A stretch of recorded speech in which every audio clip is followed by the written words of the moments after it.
The Spanish love a fiesta. Each year, throughout Spain's towns and villages, one fiesta celebrates the Iberian Peninsula's Moorish past. Townspeople dress as Moors or Christians, each trying to outdo the other in opulence and glamour.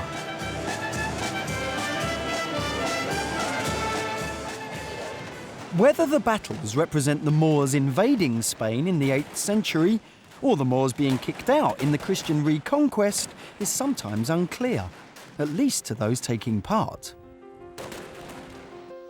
But what is clear is the architectural legacy that the Moors left behind. Less well known is what else we have to thank the Moors for. There are all kinds of things that we take for granted now in the West or in the modern world, which actually arrived through Moorish Spain. Everything from paper, cotton, oranges, lemons. The Moors' legacy in medicine ranges from drinking lemon juice to the whole concept of what being a doctor is. The Moors also brought with them astronomy, music, philosophy, physics and mathematics. Medieval Western Christian mathematics would be inconceivable without what the Arabs transmitted to the West. Like many people lured by the prospect of a too-good-to-be-true timeshare, the Moors first came to Spain by invitation. The Visigoth rulers of southern Spain were fighting among themselves, and one side asked the Moors to sail over from North Africa and help out. The Moors arrived and sorted out the argument, but they liked what they saw and didn't go back. In fact, a second 18,000-strong army soon came over and took Seville. And so it started. The Moors, who had embraced the new religion of Islam, began to put their stamp on Spain. Where there had been a Christian cathedral, they built a Muslim mosque. They did it in Seville, and further up the river in Córdoba, they did it in style.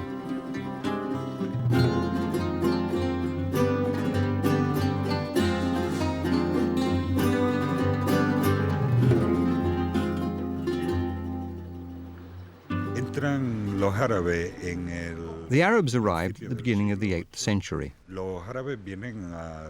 Like all those who entered the city of Seville, the Arabs arrived in the city by coming up the river Guadalquivir. They came because it was the initial route followed by the expansion of Islam. Islam extended over much of the area that the Roman Empire had done. There is little left of Moorish Seville, most of it obliterated by the twin demands of modern commerce and Christianity.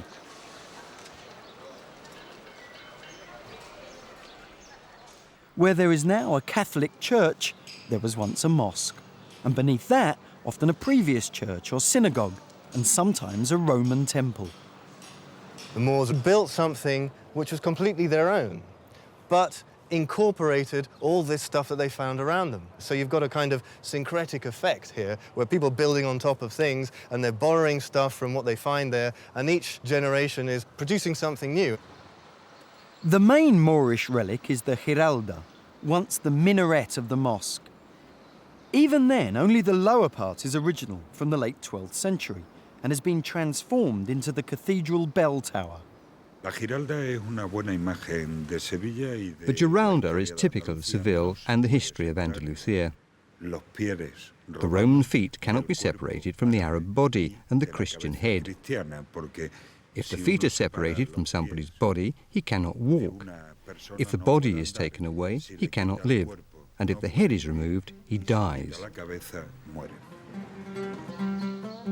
The site of the ancient mosque is occupied by a cathedral conceived in the 15th century. The church authorities wanted a building on so magnificent a scale that posterity will believe we were mad. It's another Christian monument that tells us as much as anything about Moorish Seville. The Alcázar is still a royal palace. General Franco was a frequent resident. What you see today is mainly from the Christian era, although the complex was first built by Moorish kings when Seville was briefly the capital of Andalusia. The Arab influence lasted in Seville long after the Arab rulers had gone. They left behind a tradition that appealed to the new Christian conquerors, and they especially left craftsmen who could continue that tradition. This work, carried out by Muslim artists under Christian direction, is called mudéjar. Cuando se va conquistando las tierras que estaban. When the land was recaptured, it was in the hands of the Muslims who served the Christian kings. These Christian kings were surprised by the architecture that the Muslims had created. The mudéjar masterpiece in the Alcázar is the facade of Dom Pedro's palace, the archetype of a Moorish monument built for a Christian king. Christian motifs and coats of arms mixed with texts from the Quran. The king had imported craftsmen from Granada and Toledo, reflecting the new ruler's fascination with his Islamic inheritance.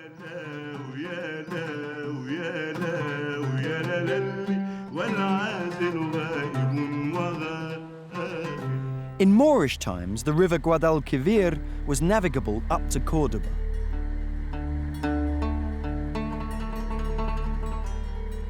And it wasn't long after the Moors took control that the centre of political power shifted upriver. Córdoba is now an unassuming Spanish provincial capital, but for a few decades it became the second city of Europe. And the glory of Córdoba was, and still is, its mosque, the Mezquita. The mosque is one of the most amazing buildings in Moorish Spain. Architecturally, it's like a statement of what Moorish Spain was all about, because you've got building materials taken from Roman temples, from Visigothic churches. So they take all these bits and bobs and create something entirely new. This model in the local museum shows the Mezquita at its completion in the 11th century. Then it had a seemingly endless parade of doorways open to the gardens outside and unobstructed views through the forest of internal columns.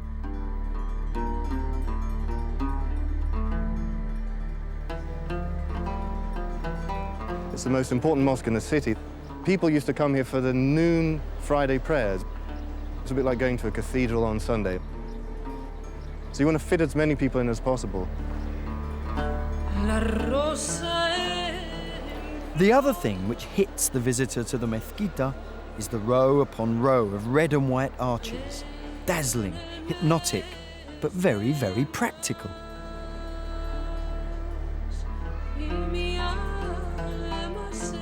What you see in the mosque are the famous double arches. So you've got one arch and then another arch on top. This is in order to get a higher ceiling, because they were using old columns taken from the churches and temples that they found here, but they needed a higher ceiling than they could actually get with those columns. And that frees up space on the ground for all the worshippers. The Mezquita, like most great buildings, wasn't the total product of one sudden flash of inspiration.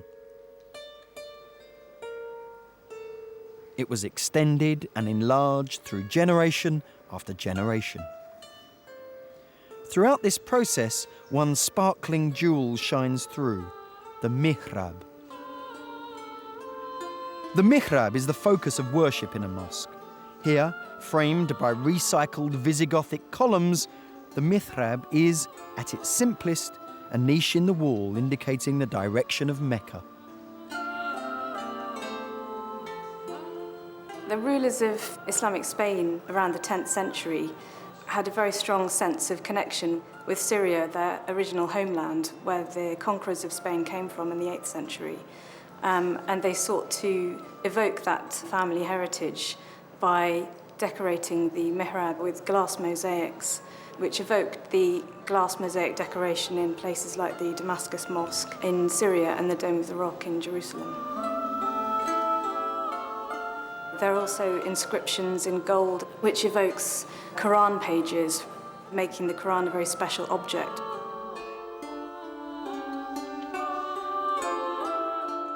But the Mezquita's function was not just religious. La Mezquita es un edificio único. The Mezquita is a unique building. It had the special function of being able to contain the complete town inside its walls. It was a building in which people not only came to pray, but also met to discuss political and economic matters. It was the place that received the message telling the troops to go off to war and telling them that the war was over. With all that coming and going, the Moorish designers paid special attention to the entry points to the mosque.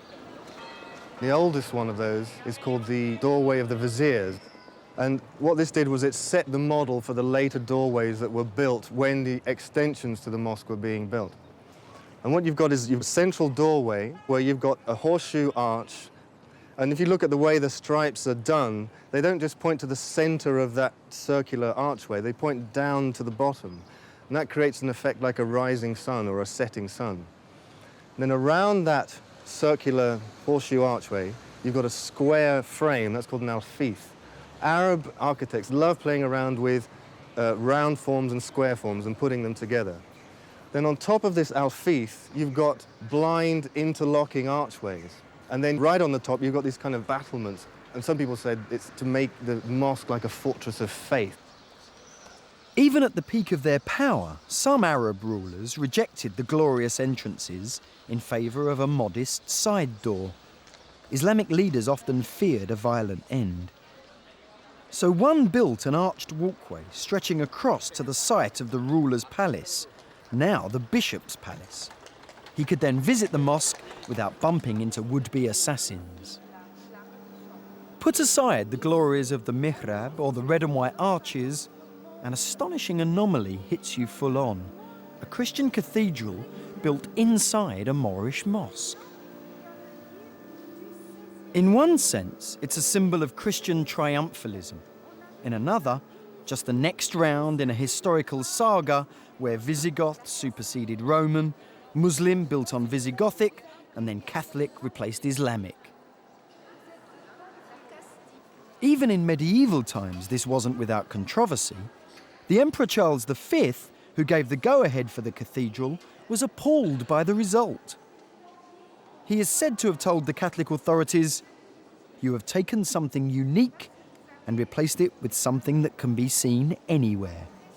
But perhaps we should be grateful. La Mezquita está de pie gracias a esa The intervención. Mezquita is still standing due to the Christians' intervention. If they hadn't intervened, it could be in ruins or an abandoned building. The cathedral as a cathedral is an impressive piece of engineering work because it completely respects the proportions of the old mosque. The traditional orange tree patio outside is still a lure for gossip and chit-chat. But where the arches were once open, they are now bricked in, and the pleas of modern Muslims for access to pray in the ancient mosque have been denied, a far cry from the height of Muslim power. This was the political and cultural high point of Moorish power in Al-Andalus. The golden age stretched for most of the 10th century. The principal character was the Emir Abd al-Rahman III, whose victories against the Christians in the north earned him the title Al-Nasir the Victorious. Abdurrahman III was actually a redhead and had a red beard because he was only a quarter Arab. His mother was from Navarre and his grandmother was from the north of Spain. So he actually had to dye his beard and his hair black in order to look more like an Arab, you see. He was worried that people weren't going to take him seriously. He took himself seriously enough to assume the title Caliph, a matter of great significance in a competitive world. A Caliph was the messenger of God, or the messenger of the Prophet Mohammed, and supposedly divinely appointed. With this came the promise of an afterlife in paradise. But for Abd al-Rahman III, this wasn't enough. He built gardens to create a paradise on earth. The abundance of the Moorish gardens is still evident everywhere in Andalusia. Every alley is shaded by vines, every patio overflows with petals and leaves, and everywhere there is water, cooling the air as the water evaporates and refreshing the spirit.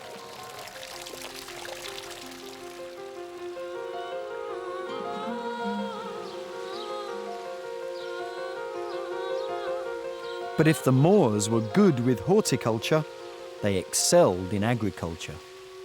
There was a kind of green revolution here during the time that the Umayyads were in control here in Cordoba.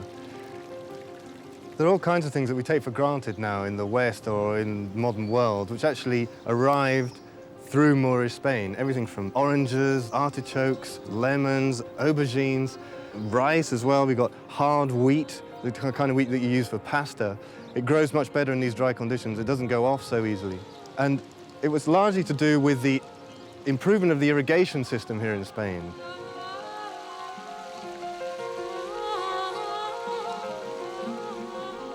Even high in the Sierra Nevadas, they introduced agricultural irrigation on a grand scale, turning thousands of hectares of unproductive scrub into fertile farmland. Some of the Moors' original irrigation channels and pools are still in use today. So suitable are they that the only nod towards modern technology has been the replacement of sand dams by metal sluice gates. In Moorish times, the river Guadalquivir was deep and fast-flowing at Córdoba. Just downstream of the Roman bridge is the reconstructed Moorish water wheel. In Moorish times, a whole fleet of these wheels was spread across the river. The flow of the river turned the wheels, which filled and lifted the pots, which emptied into an aqueduct, which carried the water to the city. Sadly, the attraction of the earthenware pots for target practice has proved irresistible for Córdoba's youth. Only one lonely pot remains intact.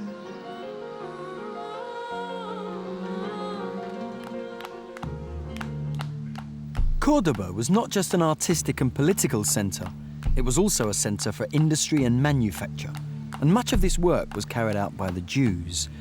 The old parts of the Andalusian towns all have their Jewish quarters, where streets are frequently named after the trades that flourished there. Under the Christian Visigoths, the Jews were very much bottom of the pile when riches and privileges were being shared out. En el momento de la entrada de los árabes, los judíos ganaron. At the time of the arrival of the Arabs, the Jews gained in status. Unos aliados de la entrada de la tropas Consequently, they became allies of the entering Arab troops. Una buena posición hasta al menos. Throughout all the Middle Ages, they were in a good position until at least the 12th century, when the Crusades began in the whole of the Mediterranean. It was not just the Jews and Christians who were second-class citizens under the Moors. Moorish women were also expected to defer. However, some exceptional Muslim women managed to struggle to the top. Lubna was a famed calligrapher and mathematician who lived in Córdoba in the 10th century.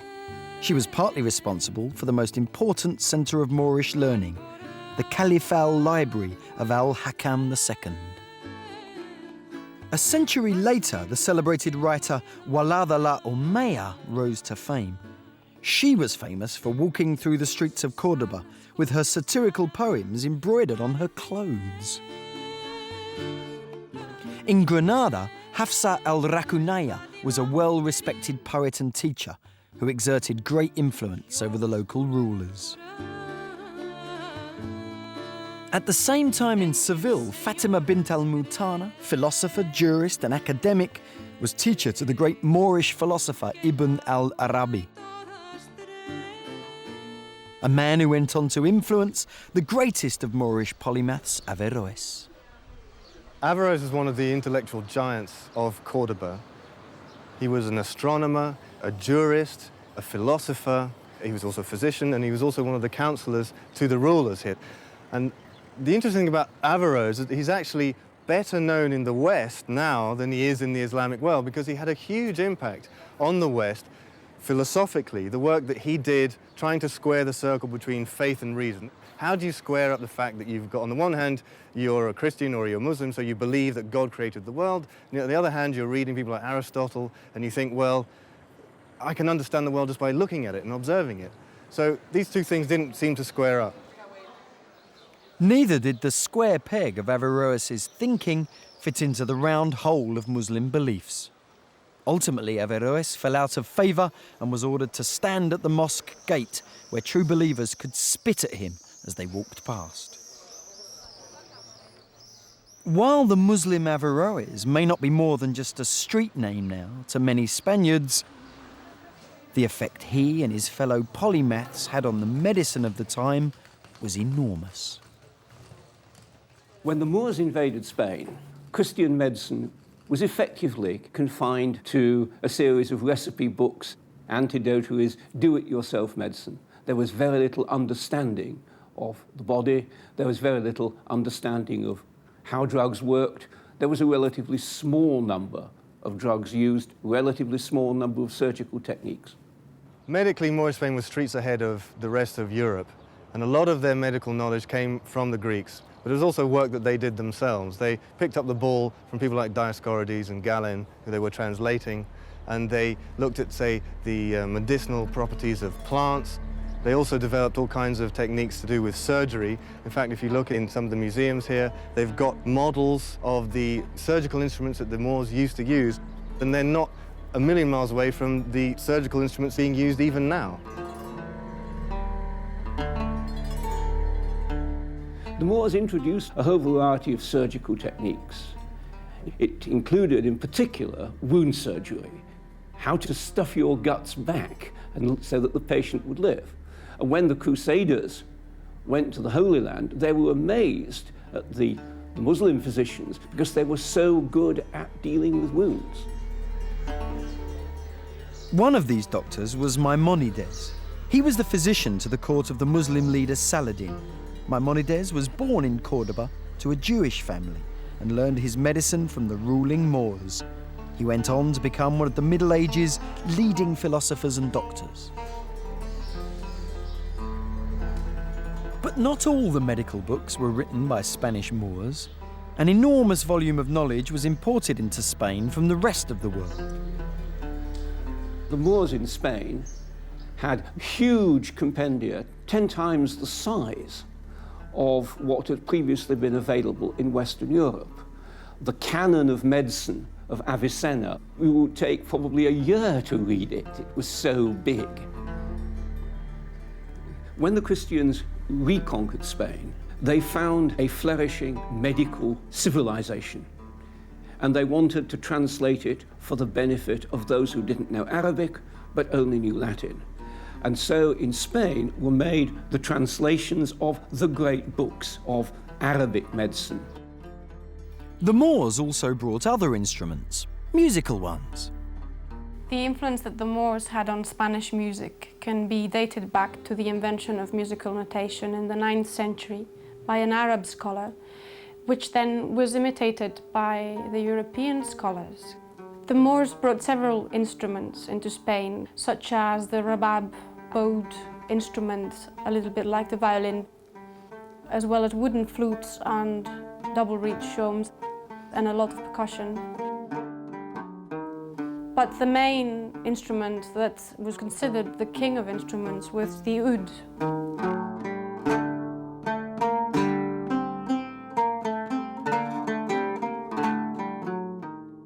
And the oud begat the lute, and the lute begat the guitar. The modern guitar is created from the lute, and the lute originally had 4 strings, but there was a Baghdadi musician who came to Cordoba, and one of the things that he did was added a 5th string to the lute. Now, the original 4 strings were meant to represent the 4 classical humours, and what this chap did was he said, well, what's missing is the human heart, so he added a 5th string, and from then you get a 6th string added, and that's how the modern guitar is developed. The guitar enabled the player to strum, whereas before we'd had the single line melody of the oud and the chordal soft harmony of the lute, whereas the guitar could introduce rhythm into the music.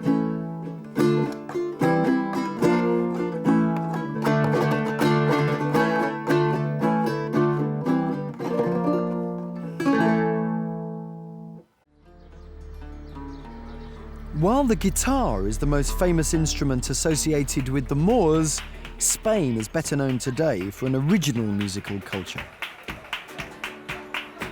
Seville is a city once governed by the austere Almohads, who urged the destruction of musical instruments. Today, it's the city that in places like La Carboneria celebrates a musical heritage with its roots in Moorish Andalusia, flamenco.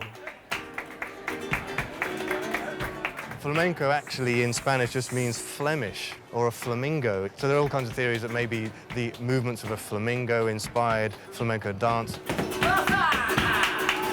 There's quite a debate as to what extent the Moors influenced flamenco. Flamenco is really a hodgepodge of all kinds of musical forms. You've got Byzantine influences, you've got North African influences, you've got Jewish influences, you've got Andalusian folklore, you've obviously got the gypsy influence as well. There are certain rhythms that you find in flamenco, like a 12-beat rhythm, which is very common in certain North African musical forms. How much of flamenco comes from the Moors, again, it's very difficult to say, but something is definitely there.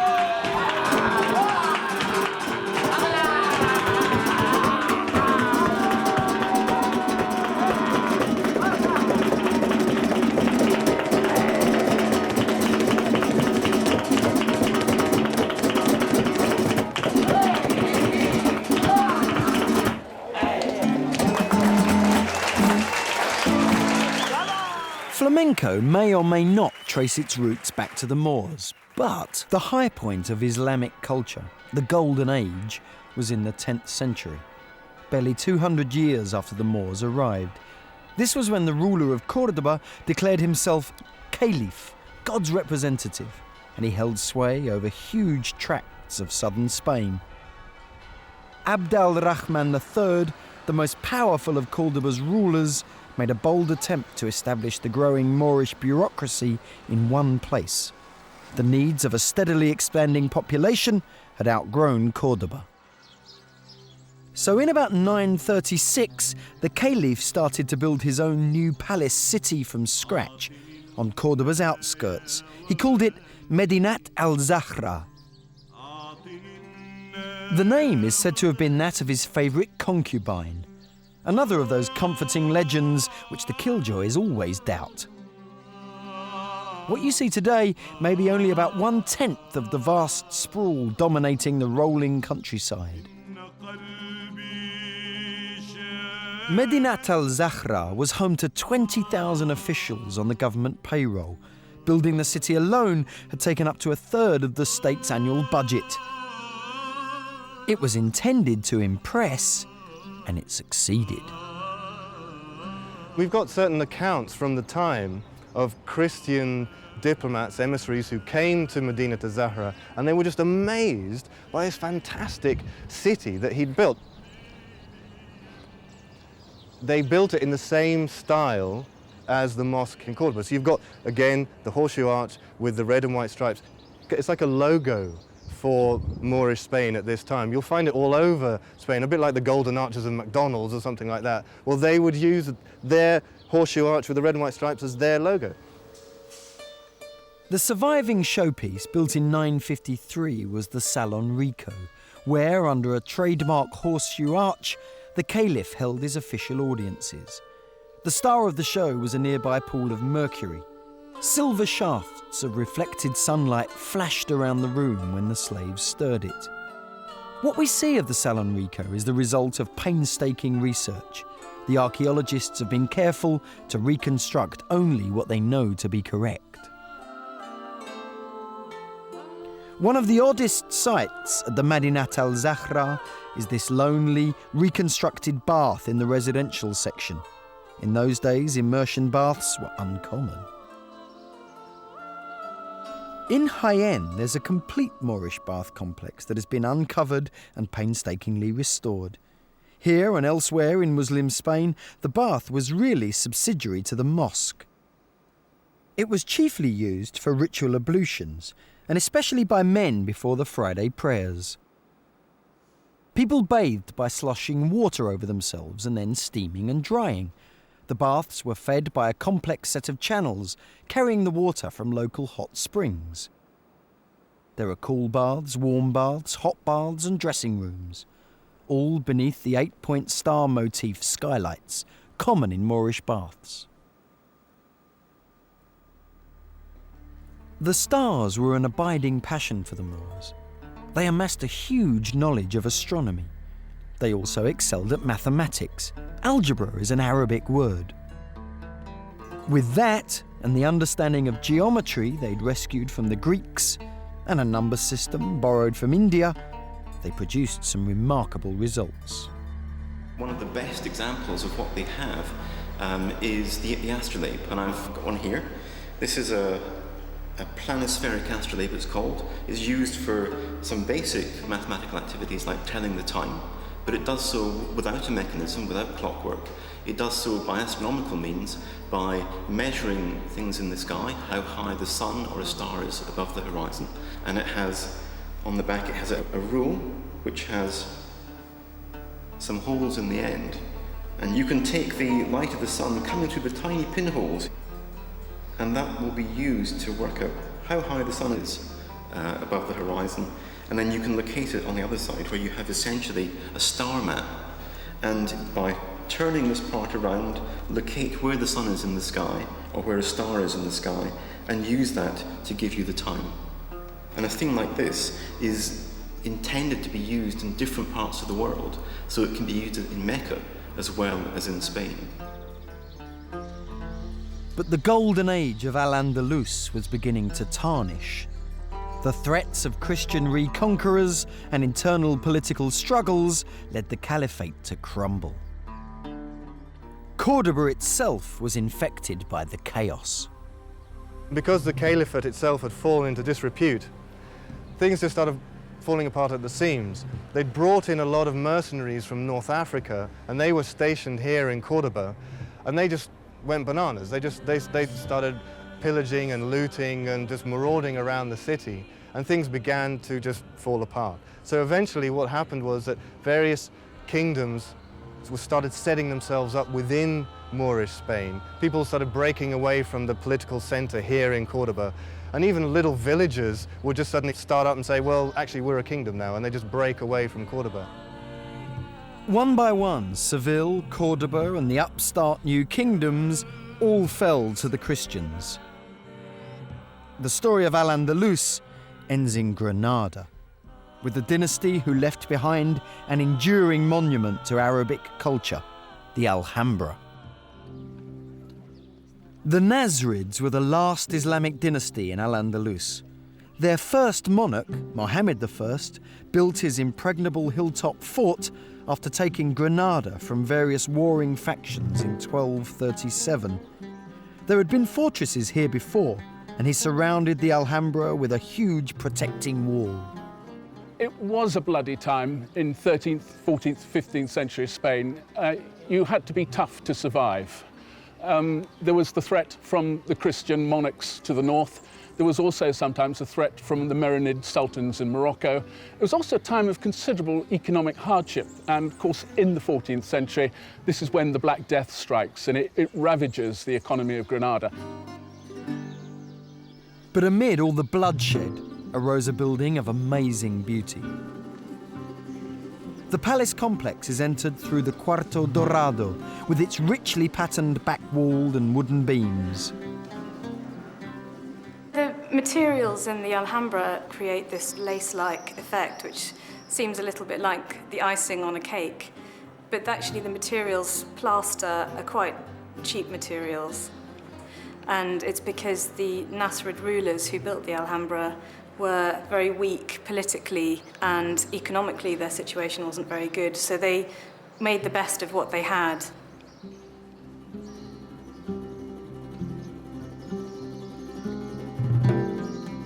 The two doors were intended to confuse. The left one leads to the palace proper.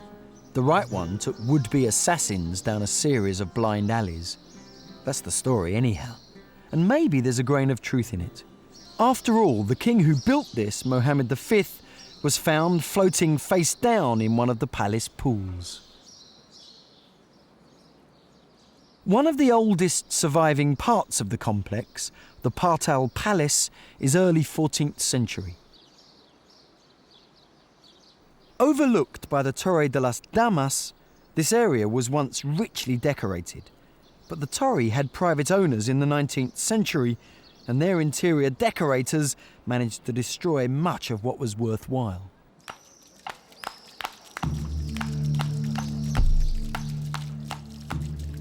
The Court of the Myrtles looks approximately as it did in the 14th century, with one important exception.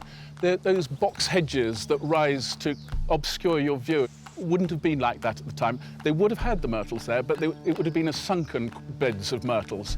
The thing you've got to remember about the Alhambra is you mustn't just walk around it, blonk, blonk, blonk.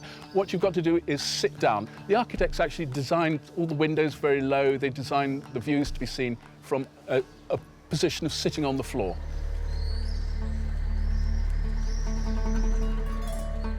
The pivotal point of the Alhambra is the Lion Court, right in the middle. It's in turns beautiful and moving, sitting proudly on the cover of every tourist guide and brochure. But we still don't know exactly what its function was. It might have been political, might have been religious. Most likely, it was the customary mix of the two. Lions were a very strong symbol of royalty and authority since ancient times. And many ancient rulers had lions, real and sculptured, under their thrones or associated with their palaces. In the Court of the lions in the fountain very much evoke the royalty and power of the Nasrid rulers. It's long been thought that the Lion Court was the private palace of the Nasrid sultans, where he kept his harem. It was a place of voluptuous luxury. I think not. I think, in fact, the Court of the Lions, though it doesn't look it, was actually a religious training college. It looks like a lavishly decorated palace, but that's the way religious training colleges of the same period in Morocco look.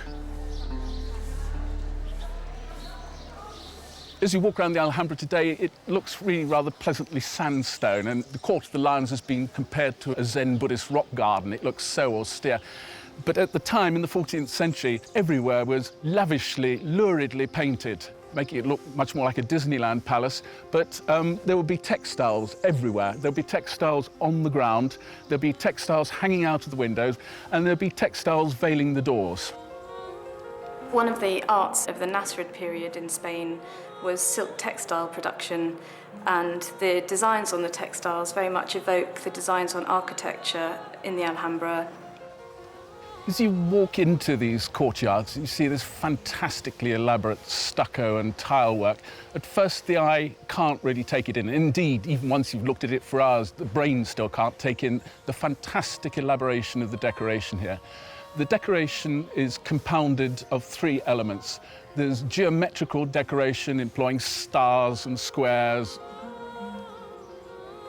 Then there's arabesque or atarique decoration, the use of elaborate coiling vegetation. And then intertwining with this, you get calligraphic decoration. The calligraphy is very important in the Alhambra. Large parts are one big stone book, and he who can read it will take messages from it. Messages were also sent in the elaborate decorations seen in the rooms off the courts. In the salon of the ambassadors, the heavens were represented in the ceilings.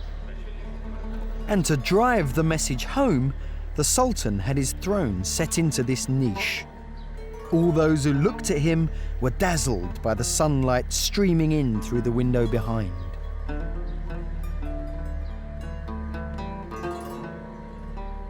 It was a fairly hedonistic kind of place, and you sort of get the feeling that they knew that they were at an end of an era. They used quite a lot of hashish, they drank quite a lot of alcohol. This is obviously banned officially in Islam, but they seem to turn a bit of a blind eye to it. And also some of the kings of Moorish Granada were quite famous for, let's say, if you owed the king some money, maybe you could just, a few sexual favors and he turned a blind eye to all the money that you owed him, that kind of stuff. So they were indulging in all kinds of vices, and it was really a sort of a Las Vegas of Europe at the time. it wasn't just the rulers who became a little lax in observing Islamic law. The rulers' wives were not all pillars of probity. The trunk of this old yew tree, which grew in the Sultana's patio in the Alhambra, is preserved because legend has it that at night the Sultana, who was safely upstairs behind locked doors, would encourage young men to climb the yew and enter her apartments from the overhanging boughs. Before dawn, the young men would descend by the same route. But all good things must come to an end. In 1492, the Christian armies of Ferdinand and Isabella took Granada. In the end, I suppose the Reconquista was able to draw on much larger resources. It wasn't just Christian Spaniards fighting against the Moors, it was also French and English volunteers flooded to join the Reconquista. And slowly, Christian military technology, gunpowder technology, overtakes that of the Muslims. One of the gates of the Alhambra, the Puerta de la Justicia, bears a graphic illustration of an old belief that turns out to have been untrue. The saying was that when the hand of Fatima grasps the key, the Alhambra will fall. But although the reconquerors placed a Christian icon between Fatima's hand and the key, it's still beyond her grasp. The reconquering Christians were fond of stamping their victory over the signs of Islam. In Seville, they built the world's biggest Gothic church on top of a mosque, erected a Christian palace on top of a Moorish one. In Córdoba, they built a cathedral inside the mosque, erected a Christian palace on top of the Moorish Alcázar. But in Granada, they were far less destructive. When Ferdinand and Isabella walk into the Alhambra in 1492, flushed with victory, they look around it. The place is really shabby, it's really run down. But unexpectedly, for such militant Catholic monarchs, were really very Moorish in their tastes for gardens, inner living costumes. And the first thing they do is they get Muslim craftsmen in to repair the place and to restore it to its former glory. Charles V, similarly, their grandson, when he comes here, he says, God, this place is a knockout, and he does a lot to keep it standing. I know he demolishes a bit to make room for his own palace, but he nevertheless is one of the people who is responsible for the survival of this palace. Charles built his own palace in the Alhambra in 1526, partly paid for by a special tax on Muslims. He wasn't just influenced by triumphalism. He's said to have got fed up with the cold and the damp of the original Alhambra, and he wanted something with more mod cons. The result has earned a grudging praise, although Charles himself never got the benefit, as he left Granada shortly after commissioning the palace and didn't go back. His grandparents, however, were there to stay. While Ferdinand and Isabella were prepared to enjoy many aspects of Islamic culture, they were not prepared to put up with any religion other than Catholicism. Convert or go was the message, and the Spanish Inquisition ensured conversion was total. They would pick up people on all kinds of silly little things. In the later period, they'd pick up Moors for eating couscous, for example. This was seen as being incredibly heretical, obviously a sign that you're a closet Muslim and you hadn't really converted to Catholicism. Olive oil was seen as a really bad thing as well, because true Christians cook with butter and only dodgy Arabs cook with olive oil. This is totally crazy. I mean, obviously, olive oil, thankfully, is one of the things that survived the Inquisition. Having supervised the last stages of the reconquest of Spain, Ferdinand and Isabella then set their minds to foreign conquest. They bankrolled a young man called Cristobal Colón. We know him better as Christopher Columbus. The riches that Columbus brought back from the New World were all channeled through Seville. Once again, the Moorish heritage came in useful. The Moors had built a tower on each side of the river, between which barriers could be lowered to block the river and protect the city. Ferdinand and Isabella adapted one of these towers to become the receiving house and strong room for all the gold coming from the Americas, hence its name, the Torre del Oro.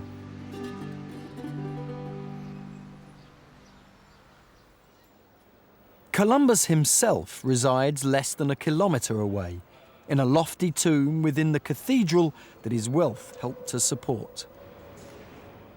However, the wealth of Spain was not to last. A lot of Moors stayed in Spain for another 100 years or so, and they didn't actually leave until 1609, which is when they were kicked out by the King Philip III. And ironically, what happened was that the Spanish economy nosedived as a result, because the Moors, or the Moriscos, they had a huge amount of technical know-how, particularly agricultural. And they were the ones who controlled all the irrigation systems. They were the ones who knew how the crops that the Moors had introduced, how to plant them and how to cultivate them and all this kind of stuff. And there used to be a saying, actually, whoever has Moors working for them, they're worth their weight in gold. But in a way, the Moors never left Spain. There's still a sense of the souk in the narrow streets where Moorish products are sold. Arabic tea is still sold in the shadow of the Christian church. And less than a kilometre from the Alhambra, across the River Darro, the first new mosque in Spain for 500 years has recently opened. While renewed tension rises between Christian and Muslim, the modern mosque has been built on a hillside overlooking the Alhambra. The few worshippers and their religious leaders face all the hostility engendered by the Madrid train bombings and the suggestion that Al-Qaeda covets some sort of resurrection of Al-Andalus in modern Spain. All of that talk about Al-Andalus is nonsense. History is history, and they are very serious to be dreaming about what happened 500 years ago. If Muslims got to contribute something to our time and to our fellow human beings, it has to be done in this age and facing the many, many challenges and problems of this age. And dreaming about lost glories of past civilizations is just wasting time. In a way, the Muslims are less romantic about our historic Islamic past than some of the Christians. There are foundations and clubs and cultural associations to revive the heritage of Al-Andalus, and they are all Christian. They are not Muslim. The closest that most Spaniards get to their Moorish culture is the Moors and Christians fiestas. Half the town will get dressed up as Moors and they'll wear feathers in their hair and all kinds of stuff. It's fantastic. And then the other half of the town will be dressed as Christians and they're all a bit sort of more serious and sour looking. And that really is what it's all about for a lot of people. They may come and visit the mosque, they may go to the Alhambra, and it's a kind of Disneyfication almost of the Moorish past taking place here. So it doesn't really go underneath the surface.